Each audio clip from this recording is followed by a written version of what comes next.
ఇప్పటికే WhatsApp governance ద్వారా 158 సేవలు అందిస్తున్నామని, వచ్చే రోజుల్లో వాట్సాప్ గవర్నెన్స్ సేవలను మరింతగా విస్తరిస్తామని మానవ వనరుల శాఖ మంత్రి నారా లోకేష్ ముఖ్యమంత్రికి వివరించారు.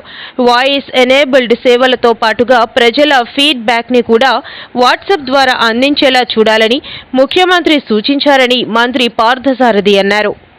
మనమిత్ర వాట్సాప్ గవర్నెన్స్ ని మరింత విస్తరించాలని ప్రస్తుతానికి 158 సేవలు 7 డిపార్ట్మెంట్స్ కు సంబంధించి ముఖ్యంగా ఎండోమెంట్, ఏపీఎస్ఆర్టీసీ, ఎనర్జీ, అదేవిధంగా రెవెన్యూ, సిడిఎంఏ, అన్నా క్యాంటీన్స్, పీజీఆర్సీ వీటికి సంబంధించి 158 సేవల్ని ఆల్రెడీ ప్రారంభించడం జరిగిందని చెప్పేసి మనం చేస్తాను. దీని మీద హెచ్ఆర్డీఎం గౌరవ మంత్రివర్యులు లోకేష్ గారు కూడా మాట్లాడటం జరిగింది. భవిష్యత్తులో అన్ని డిపార్ట్మెంట్స్ కూడా టూరిజం కానివ్వండి, రెవెన్యూ కానివ్వండి, పోలీస్ డిపార్ట్మెంట్ కానివ్వండి, అన్ని డిపార్ట్మెంట్స్ ప్రజలతో సంబంధాలున్న ప్రతి విషయాన్ని కూడా ఈ వాట్సాప్ గవర్నెన్స్ ద్వారా అనుసంధానించాలని చెప్పేసి సమీక్షలో అభిప్రాయపడటం జరిగింది. రాబోయే రోజుల్లో ఈ 158 సేవలే కాకుండా ప్రతి విషయం కూడా ప్రభుత్వానికి సంబంధించి ప్రభుత్వానికి ప్రజలకి ఏ విషయంలో అయితే అనుబంధం ఉందో అవన్నీ కూడా ప్రజలు దాని ద్వారా తెలుసుకోవటానికి, దాని ద్వారా ప్రభుత్వానికి చేరవేయటానికి, తమ అభిప్రాయాలు కానీ, తమ సమస్యలు కానీ, తమ డిమాండ్స్ కానీ అన్నింటినీ ప్రజలకు చేరవేయటానికి ఈ వాట్సాప్ గవర్నెన్స్ ని వినియోగించుకునే విధంగా ప్రతి డిపార్ట్మెంట్ అనుసంధానం కావాలని చెప్పేసి స్పష్టంగా తెలియజేయడం జరిగిందని చెప్పేసి మనం చేస్తాం. అదేవిధంగా ఒక యాప్ తయారు చేసి ప్రజల అభిప్రాయాన్ని కూడా ఈ వాట్సాప్ ద్వారానే ప్రభుత్వానికి చేరవేసే విధంగా వాళ్ళ సంతృప్తి కానివ్వండి, వారి అసంతృప్తి కానివ్వండి అన్ని కూడా ఈ వాట్సాప్ యాప్ ద్వారా తెలియజేయటానికి కూడా తగు చర్యలు తీసుకోమని చెప్పేసి కోరటం జరిగింది. ఎంత మైన్యూట్ గా ముఖ్యమంత్రి గారు లోకేష్ గారు చర్చించారంటే ఆఖరికి ఆర్టీసీలో సీట్స్ బుకింగే కాకుండా బస్సు ఎక్కడుంది, ఏ సమయానికి ఏ గ్రామంలో ఉంది అవన్నీ కూడా తెలుసుకోవటానికి మరి ఈ వాట్సాప్ గవర్నెన్స్, అదేవిధంగా సర్టిఫికేట్ సంబంధించి ప్రతి సర్టిఫికేట్ కూడా అంటే అథారిటేటివ్ గా వచ్చే విధంగా తగు చర్యలు తీసుకోవాల్సిందిగా అన్ని డిపార్ట్మెంట్స్ కూడా ఆదేశించడం జరిగిందని చెప్పేసి నేను మనవి చేస్తాను. అంతేకాకుండా వాయిస్ ఎనేబుల్డ్ సేవలను కూడా అభివృద్ధి చేయాలని సూచించడం జరిగింది. ఇదంతా కూడా అంటే చాలా మంది గ్రామాల్లో వారికి వాట్సాప్ యాప్ ని వాడతాం కానీ లేకపోతే ప్రభుత్వం డెవలప్ చేసిన యాప్ ని వాడతాం రాకపోతే వాయిస్ ఎనేబుల్డ్ సేవలను కూడా అభివృద్ధి చేయాలని చెప్పేసి ముఖ్యమంత్రి గారు సూచించడం జరిగిందని చెప్పేసి మనం చేస్తా ఉన్నాను. ఫిర్యాదుల పరిష్కార వ్యవస్థ పనితీరుపై మరి ముఖ్యమంత్రి గారు చాలా క్రిటికల్ గా కూడా సమీక్షించడం జరిగింది. ముఖ్యంగా revenue, home, Panchayat Raj, civil supplies విభాగాల్లో ఎక్కువగా సమస్యలు ఉన్నట్లు గుర్తించడం జరిగింది. దీంట్లో కొన్ని లీగల్ గా ఉన్నా కూడా రిపీటెడ్ గా కొన్ని సమస్యలు ఎక్కువ వస్తా ఉన్నాయి. అంటే ఎక్కువగా ఉన్నాయని కాదు కానీ ఇది ప్రజా సంబంధమైన డిపార్ట్మెంట్స్ కాబట్టి దీంట్లో ఎక్కువగా వస్తా ఉన్నాయి. వాళ్ళు ఎక్కువ ఫిర్యాదులు కూడా పరిష్కరించడం జరిగింది. కాకపోతే గత 5 సంవత్సరాల్లో ఇటువంటి సమస్యలకి పరిష్కారం లభించలేదు కాబట్టి ఎక్కువగా రావడం జరుగుతుంది. వాటన్నిటిని కూడా మరి బాధ్యతగా పరిష్కరించాలని చెప్పేసి కూడా ఆదేశించడం జరిగిందని చెప్పేసి మనం చేస్తాను. అదేవిధంగా పెన్షన్ పంపిణీ, అన్నా క్యాంటీన్లు, ధాన్యం కొనుగోలు, దేవాలయ సేవలపై ప్రజల అభిప్రాయాన్ని సేకరించడం జరిగింది. ఐఎన్పిఆర్ డిపార్ట్మెంట్ ప్రత్యేకంగా ఈ వ్యవస్థలకు సంబంధించి ప్రజల అభిప్రాయాన్ని, ప్రజల యొక్క సాటిస్ఫాక్షన్ లెవెల్స్ ని చాలా స్పష్టంగా తెలుసుకోవడం జరిగింది. ఫోన్స్ ద్వారా కానివ్వండి, ఐవీఆర్ఎస్ ద్వారా కానివ్వండి తెలుసుకోవడం జరిగింది. దాని మీద కూడా సమావేశంలో చర్చ జరిగిందని చెప్పేసి మనం చేస్తాను. మద్యం ధరల పెంపుపై తప్పుడు ప్రచారం చేస్తున్నారని ఎక్సైజ్ శాఖ మంత్రి కొల్లు రవీంద్ర మండిపడ్డారు. 2019 నుంచి 2024 వరకు ఈ మధ్య కాలంలో మద్యం విషయంలో వైఎస్ జగన్ ఏం చేశాడో అందరూ చూశారని ఆయన గుర్తు చేశారు. తాము మద్యం పాలసీపై పారదర్శకంగా ముందుకు వెళ్తున్నామన్నారు. మంగళవారం అమరావతిలో మంత్రి కొల్లు రవీంద్ర మాట్లాడుతూ గత ప్రభుత్వంలో ధరలు పెంచడానికి అనేక రకాల మద్యాన్ని తీసుకువచ్చారని చెప్పారు. ఆంధ్రప్రదేశ్ రాష్ట్ర మద్య విధానంపై ఈరోజు పిచ్చి ప్రలాపనలు మాట్లాడుతున్నారు. ఇవాళ మనం చూస్తే 2019-24 మధ్య కాలంలో ఈ రాష్ట్రంలో మద్య విధానాన్ని ఏ రకంగా భ్రష్టు పట్టించారో, ఏ రకంగా దోపిడీ చేశారో, ప్రజల మాన ప్రాణాలతో ఏ రకంగా చెలగాటమాడారో మొత్తం కూడా ఇవాళ తేటతెల్లమైంది. అందుకనే ఈరోజు రాష్ట్ర ప్రభుత్వం చాలా పారదర్శకంగా పాలసీ ప్రిపేర్ చేసి ఎక్కడా కూడా ఎవరి ఇన్వాల్వ్మెంట్ లేకుండా ట్రాన్స్పరెంట్గా పాలసీని తీసుకొచ్చాం. దానివల్లే దాదాపు 90,000 అప్లికేషన్స్ వచ్చినాయి. రాష్ట్రంలో ఉన్నటువంటి దాదాపు 3,400 షాపులకి దగ్గర దగ్గర 90,000 అప్లికేషన్తో 1,800 కోట్ల రూపాయలు ప్రభుత్వానికి ఆదాయం వచ్చింది. అదే కాకుండా చాలా ట్రాన్స్పరెంట్గా మేము ఎక్కడ కూడా ఎవరు ఇన్వాల్వ్మెంట్ లేకుండా జిల్లా కలెక్టర్ల సమక్షంలో అందరు అధికారుల సమక్షంలో చాలా ట్రాన్స్పరెంట్గా కార్యక్రమాన్ని చేశాం. ఇవాళ ఏదైతే వాళ్ళు చేసినటువంటి కార్యక్రమాల వల్ల గత ప్రభుత్వంలో మద్యం రేట్లు విపరీతంగా పెంచుకోవడం కోసం, ఆదాయం వాళ్ళ సొంత ఆదాయాలు పెంచుకోవడం కోసం వాళ్ళు చేసినటువంటి రకరకాల ఎత్తుగడల్లో ఏఆర్ఈటీ అనే ఒక ట్యాక్స్ని, కొత్త ట్యాక్స్ని తీసుకొచ్చి ఇష్యూ ప్రైస్ కన్నా ఈ ఏఆర్ఈటీ వల్ల ఆ రోజున 60 రూపాయలు ఉన్న బాటిల్ని 200 రూపాయలు చేశారు. ఇవాళ మొత్తం అన్ని బ్రాండ్లు కూడా మేము పక్క రాష్ట్రాలతో ఈక్వల్గా ధరలు తీసుకొచ్చాం. అన్ని బ్రాండ్లు అవైలబుల్ చేశాం. గతంలో పనికిరాని చెత్త బ్రాండ్లే పెట్టి కేవలం అవి మాత్రమే షాపుల్లో ఉండేలాగా చేసి నాన్ డ్యూటీ పెయిడ్ లిక్కర్ విపరీతంగా వాళ్ళ సొంత మనుషులతో అమ్మించి ఈ కార్యక్రమాలన్నీ కూడా చేయటం జరిగింది. ఇప్పుడు ఏదైతే మనం ఇచ్చినటువంటి పాలసీలో రీటైల్ మార్జిన్, ఎవరైతే రీటైలర్స్ ఉంటారో వాళ్ళకి ఇవ్వాల్సినటువంటి మార్జిన్లో వాళ్ళకి 14% రీచ్ కావడం కోసం 14 to 15% రావాలనేది ఇష్యూ ప్రైస్ మీద తీసినప్పుడు వస్తుంది. ఈ ఏఆర్ఐటీ వల్ల ఎఫెక్ట్ అయ్యి ఆ పర్సంటేజ్ తగ్గడం వల్ల ఇవాళ బాటిల్కి 10 రూపాయలు, ఏ బాటిల్ అయినా 10 రూపాయలు మాత్రమే కొంత ఇంక్రీజ్ చేయాల్సినటువంటి పరిస్థితి వచ్చింది.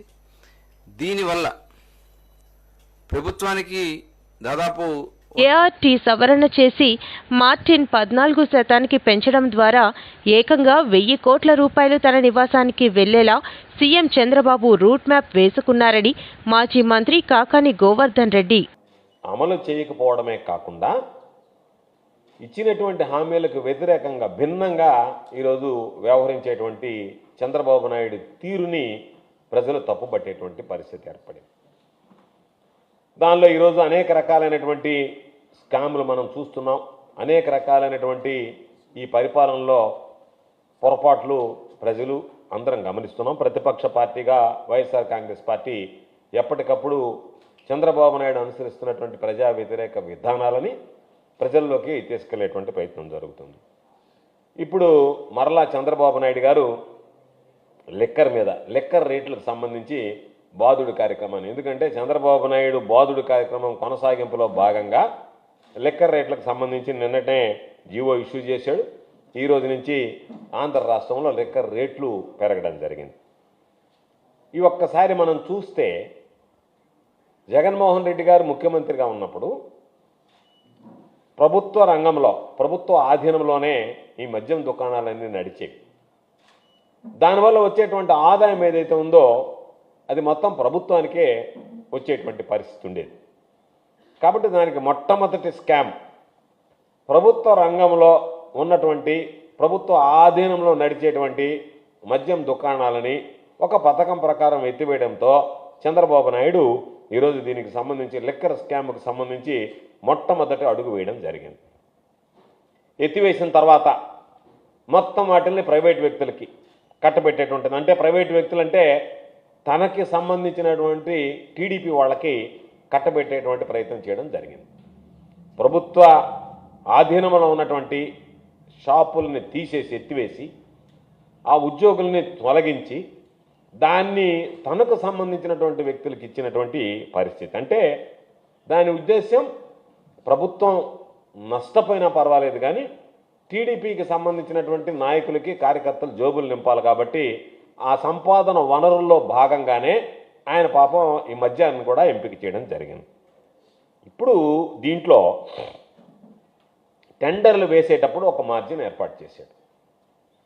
ఆ మార్జిన్ ప్రకారం ప్రతి వ్యక్తి ఇదిగో ఇంత మార్జిన్ ఇస్తామన్నప్పుడు లాభ నష్టాలు బేరీజ్ వేసుకొని వాళ్ళు టెండర్లో పాల్గొంటారు. చాలామంది మనం టెండర్లో మార్జిన్ చూసిన తర్వాత వాళ్ళు దీనిలో పాల్గొనకుండా వెనక్కి వెళ్ళిపోవడం జరిగింది. ఇది మనకు పెద్ద లాభసాటిగా లేదు అని చెప్పి వెనక్కి వెళ్ళిపోయారు కొంతమంది ధైర్యంగా టెండర్లు వేశారు. ఈ టెండర్లు వేసినటువంటి వాళ్ళు అధిక సంఖ్యలో ఉన్నటువంటి వాళ్ళు తెలుగుదేశం పార్టీకి సంబంధించినటువంటి వాళ్ళు.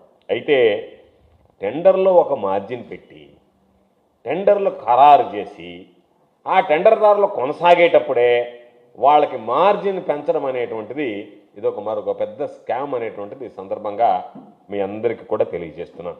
ఇప్పటికే మనం చూస్తున్నాం ఎన్ని రకాలైనటువంటి జరగకూడనటువంటి ఉన్నావో చంద్రబాబు నాయుడు పరిపాలనలో అన్ని విధాలా జరిగాయి. వాటిల్లో భాగంగా ఈరోజు బెల్ట్ షాపులు వచ్చాయి. ఆ బెల్ట్ షాపులు కూడా తెలుగుదేశం పార్టీకి సంబంధించినటువంటి శాసనసభ కేంద్ర ప్రభుత్వంలో కీలక భాగస్వామిగా ఉండి కూడా రాష్ట్ర ప్రయోజనాలు కాపాడటంలో తెలుగుదేశం పార్టీ ఘోరంగా విఫలమైందని వైఎస్ఆర్సీపీ పార్లమెంట్ సభ్యులు మండిపడ్డారు. న్యూఢిల్లీలో వైసీపీ ఎంపీలు మీడియాతో మాట్లాడారు. తప్పకుండా దానిపై పోరాటం చేయడం జరుగుతుంది. దానివల్ల వాటర్ స్టోరేజ్ కెపాసిటీ దారుణంగా పడిపోయే పరిస్థితి వస్తుంది. దానివల్ల ఉత్తరాంధ్ర ప్రాంతానికి కూడా నీళ్లు ఇచ్చే పరిస్థితి ఉండదు. ఎందుకంటే అది 45.9 మీటర్స్ కనుక ప్రాజెక్ట్ నిర్మాణం జరిగితే ఆల్మోస్ట్ 195 టీఎంసీ స్టోరేజ్ కెపాసిటీ వస్తుంది. అదే 41 మీటర్స్కి తగ్గించడం వల్ల కేవలం 114 టీఎంసీ సామర్థ్యమే ఉంటుంది. కాబట్టి నీటి లభ్యత పూర్తిగా తగ్గిపోయి ప్రాజెక్టు యొక్క మొత్తం ప్రయోజనాలకే దెబ్బతీసే పరిస్థితి వస్తుంది. కాబట్టి దీనిపై తప్పకుండా మేము రాబోయే రోజుల్లో కూడా కేంద్ర ప్రభుత్వం దృష్టికి తీసుకెళ్లి దీనిపై పోరాటం చేసే కార్యక్రమం చేస్తామని చెప్పి ఈ సందర్భంగా తెలియజేసుకుంటున్నాం. అదేవిధంగా ఇంకో ప్రధాన అంశం రాష్ట్రానికి సంబంధించినప్పటికీ విశాఖపట్నం రైల్వే జోను మేము గత 5 సంవత్సరాల్లో పలు సందర్భాల్లో మా ముఖ్యమంత్రి జగన్మోహన్ రెడ్డి గారు అప్పుడు ముఖ్యమంత్రిగా ఉన్న జగన్మోహన్ రెడ్డి గారి నాయకత్వంలో మా ఎంపీలంతా కూడా పోయి అడగడం జరిగింది. సరే వివిధ కారణాల వల్ల అది అప్పుడు చేయలేకపోయారు. ఇప్పుడు రైల్వే జోను శాంక్షన్ చేయటమే కాక పనులు ప్రారంభించే కార్యక్రమం కూడా చేశారు. కానీ దాంట్లో రాష్ట్రానికి ఇంకొక అన్యాయం జరుగుతుంది. విశాఖపట్నంలో రాబోయే రైల్వే జోన్లో వాల్తేరు డివిజన్ని పూర్తిగా దాంట్లో ఉండేటట్టుగా కూడా చేయాలని. ఎందుకంటే ఇప్పుడు దాన్ని మళ్ళీ వాల్తేరు డివిజన్ స్ప్లిట్ చేసే కార్యక్రమం జరుగుతుంది. కాబట్టి స్ప్లిట్ చేసి జీవో ఇచ్చే కార్యక్రమం చేశారు. కాబట్టి దాన్ని కూడా అడ్డుకోవాల్సిన పరిస్థితి ఉంది. దానిపై కూడా మేము ఉభయ సభల్లో దీనిపై చర్చించే కార్యక్రమం రాబోయే రోజుల్లో చేస్తామని చెప్పి ఈ సందర్భంగా తెలియజేస్తున్నాం. ఇంకో ప్రధాన అంశం రాష్ట్రానికి సంబంధించినంత వరకు స్టీల్ ప్లాంట్ పునరీకరణ చేయడం కోసం పురోగతిని మళ్ళా సాధించడం కోసం స్టీల్ ప్లాంట్లో కేంద్ర ప్రభుత్వం 11,000 కోట్ల రూపాయలు నిధులు ఇవ్వటం వరకు బాగానే ఉంది, మంచి పరిణామమే. కానీ ఈ రోజు కూడా స్టీల్ ప్లాంట్ ఎంప్లాయీస్కి గత 4-5 నెలల నుంచి పూర్తి స్థాయిలో జీతాలు గ్రాంట్ రూపంలో ఏదైతే రావాల్సి ఉందో రాష్ట్రానికి రావాల్సి ఉందో మన హక్కుగా విభజన చట్టంలో ఏదైతే ఉందో అది నష్టమే కదా అని చెప్పి కూడా మేము అడుగుతా ఉన్నాము. అదే మేము ఈ రోజు పార్లమెంట్ లో గట్టిగా అడుగుతాము. మీరు దీనిపైన జవాబు చెప్పాలి, ప్రజలకు క్లారిటీ ఇవ్వాలి. ఈ రోజు కెపాసిటీ గాని తగ్గితే ఈ రోజు అసలు పోలవరం ప్రాజెక్టు పూర్తిగా దెబ్బతినిపోయే పరిస్థితి ఈ రోజు ఉంటుంది. ఈ రోజు బనకచెర్ల గానీ లేకపోతే ఉత్తరాంధ్ర గానీ నీళ్లు ఇచ్చే పరిస్థితి ఉండదు. దాదాపు సగం ఆయకట్టు పైనే ఈ రోజు నీళ్లు ఇచ్చే పరిస్థితులు ఉండవు. ఈ రోజు బనకచెర్ల తీసుకొస్తానని చెప్పి చంద్రబాబు నాయుడు గారు చెప్తా ఉన్నారు. మరి పోలవరం పూర్తి కెపాసిటీ కట్టకపోతే, పూర్తి కెపాసిటీ నీళ్లు నిల్వ చేయకపోతే ఎలా మీరు తీసుకొస్తారని చెప్పి కూడా అడుగుతాను. కొంతమంది తెలుగుదేశం నాయకులు మాట్లాడారు. కూటమి ప్రభుత్వంలో మహిళలకు రక్షణ లేకుండా పోయిందని వైఎస్ఆర్సీపీ అధికార ప్రతినిధి ఆర్ శ్యామల మండిపడ్డారు. ఆమె మీడియాతో మాట్లాడుతూ తిరుపతి జనసేన నాయకుడు కిరణ్ రాయల్ తనను మోసం చేశారంటూ లక్ష్మి అనే మహిళ కన్నీటితో విలపిస్తుంటే కూటమి ప్రభుత్వానికి కనిపించడం లేదా అని ప్రశ్నించారు. ఆదుకునే ఆపన్న హస్తాన్ని అందించే స్థితిలో ఉండే ఈ రాష్ట్రం ఈ రోజున అన్నా అన్యాయం జరిగిందన్నా కాపాడండి అన్నా అని నోరెత్తి గొంతెత్తి గగ్గోలు పెడుతున్నా కూడా ఆదుకోవడం అటు ఉంచితే అరెస్టులు చేయించే స్థితిలోకి వెళ్లిపోయింది. మొన్న తిరుపతిలో లక్ష్మి అనే ఆవిడ మనందరికీ తెలుసు, జనసేన తిరుపతి ఇన్ఛార్జ్ అని చెప్పే కిరణ్ రాయల్ గారి వల్ల నాకు అన్యాయం జరిగింది, నాకు నయవంచన జరిగింది, నన్ను అతను వేధిస్తున్నాడు, నన్ను ఆదుకోండి అన్నా చంద్రబాబు నాయుడు గారు, పవన్ కళ్యాణ్ గారు అని అరిస్తే బయటకొచ్చి గొంతెత్తి అడిగితే కూటమి రాజకీయంతో పాటు పోలీసు వ్యవస్థ కూడా కలిసిపోయి ఆమెని జైలుకి పంపించే వరకు ఎవరు నిద్రపోలేదు. ఆ లక్ష్మి అనే ఆవిడ ఏ రాజకీయ పార్టీకి సంబంధించిన ఆవిడ కాదు. వివాదాలకు దూరంగా ఉంటూ భర్తను పోగొట్టుకుని పిల్లలతో జీవిస్తున్నటువంటి సగటు మహిళ.